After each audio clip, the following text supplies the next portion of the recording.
সেবাশ্রয়, এই সেবাশ্রয় নিয়ে এবার অ্যাকশন। মুখ্যমন্ত্রী কড়া হুঁশিয়ারি দিয়েছিলেন, তারপরে এই সেবাশ্রয় নিয়ে অ্যাকশন। বেশ কিছু কারণ খোঁজার চেষ্টা চলছে এই সেবাশ্রয় চলতো কিভাবে। স্বাস্থ্য দপ্তরের কোনো অনুমতি নেই, কোনো অনুমোদন নেই, অথচ সেবাশ্রয় চলছে। সেখানে চিকিৎসার ব্যবস্থা রয়েছে, সেখানে ওষুধ রয়েছে, সেখানে medical camp, health check up সব কিছুই হচ্ছে।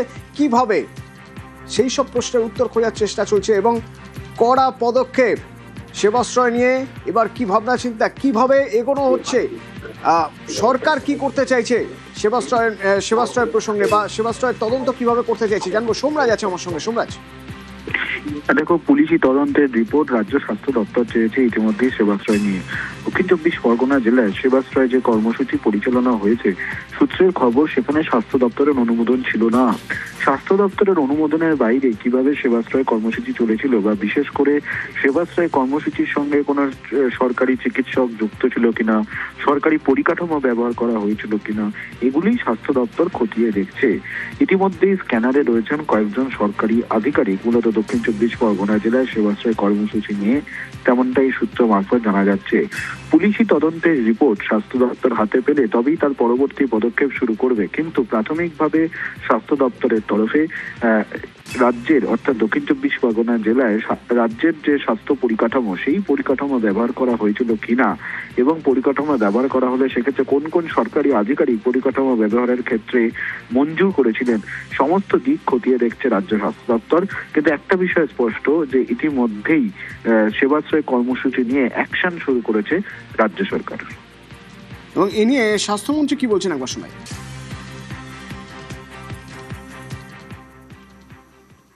নিয়ে অ্যাকশনে রাজ্য সরকার ইতিমধ্যেই পুলিশের কাছে যে সমস্ত অভিযোগ জমা পড়েছে, সেই সমস্ত অভিযোগের তদন্ত রিপোর্ট স্বাস্থ্য মন্ত্রক তলব করেছে। আমাদের সঙ্গে রয়েছেন স্বাস্থ্যমন্ত্রী শারদ মুখোপাধ্যায়। শারদবাবু, সেটা হচ্ছে সেবাশ্রয় নিয়ে আপনি এর আগেও বলেছেন যে এটা চরম একটা অপরাধ। ইতিমধ্যেই পুলিশের কাছে প্রচুর অভিযোগ জমা পড়েছে। আপনি জানিয়েছিলেন, আপনি হুঁশিয়ারি দিয়েছিলেন যে অভিষেক বন্দ্যোপাধ্যায়কে, যে সাবধান, ক্রাইম। আমি আমাদের নির্বাচনের আগে গলা ফাটিয়ে চিৎকার করেছিলাম যে সেবাশ্রয় হচ্ছে ভণ্ডামি, এটা ভণ্ডামির আশ্রয়।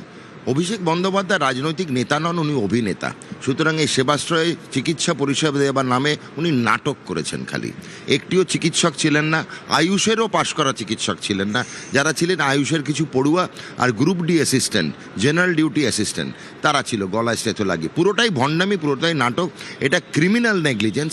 আমার মনে হয় পশ্চিমবঙ্গের নাগরিকদের সঙ্গে দ্বিচারিতা এবং বঞ্চনা, এই জিনিস যেন আর জীবনেও না করার সাহস পায়। আমি বলবো মাননীয় মুখ্যমন্ত্রীকে কড়া পদক্ষেপ নিতে। ইতিমধ্যেই যে অভিযোগগুলো জমা পড়েছে স্বাস্থ্যমন্ত্রক, সেই রিপোর্টগুলো আপনারা চেয়েছেন এবং রিপোর্ট চেয়েছি। প্রত্যেকটা স্বাস্থ্যমন্ত্রক রিপোর্ট চেয়েছে। সেবাশ্রয় কারা গেছিল, কে কে গেছিল, কার অঙ্গুলি হয়েছিল, কে অর্গানাইজার ছিল, এগুলি নিয়ে আমরা রিপোর্ট চাইছি। দেখি, অনুসন্ধান হবে, তদন্ত হবে, কি বেরোয় দেখা যাবে। স্বাস্থ্য দপ্তরের আধিকারিকরা তারাও তো সেই সেবাশ্রয়ের ক্যাম্পে ছিলেন, যারা গেছিলেন বা যারা এই কাজ করেছেন, পশ্চিমবঙ্গের জনগণের সঙ্গে, নাগরিকদের সঙ্গে এই অনাচার এবং অবিচার করেছেন, তারা সুবিচার পাবেন। একেবারেই স্বাস্থ্যমন্ত্রী তিনি পরিষ্কার জানালেন, সেবাশ্রয়ের যে শিবিরে যে সমস্ত স্বাস্থ্য আধিকারিক থেকে শুরু করে যারা যারা গেছিলেন তাদের বিরুদ্ধে কড়া ব্যবস্থা হবে, এবং সেবাশ্রয় নিয়ে যে অভিযোগের পাহাড় সামনে এসেছে সেই সমস্ত পাহাড়ের তদন্ত হবে এবং দোষীদের শাস্তি হবে। ক্যামেরায় পিন্টু সরকারের সঙ্গে ভেঙ্কটেশ্বর লাহিড়ী, নিউজ 18 বাংলা, কলকাতা। এর আগে কড়া হুঁশিয়ারি দিয়েছিলেন মুখ্যমন্ত্রী শুভেন্দু অধিকারী। অভিযোগ এসেছে, আমি দেখেছি। এখানে এসপি আছেন, তিনি তদন্ত করবেন এবং জেলা শাসক বা স্বাস্থ্য দপ্তরের যা হেল্প নেওয়ার পুলিশ নেবে। ইটস এ ক্রাইম হলে দেখার জন্য ভারতীয় ন্যায় সংহিতাতে যা করার করা হবে। ও মডেল তো দেখিয়েছেন ফলতাতে, আর নতুন মডেল না দেখানোই ভালো।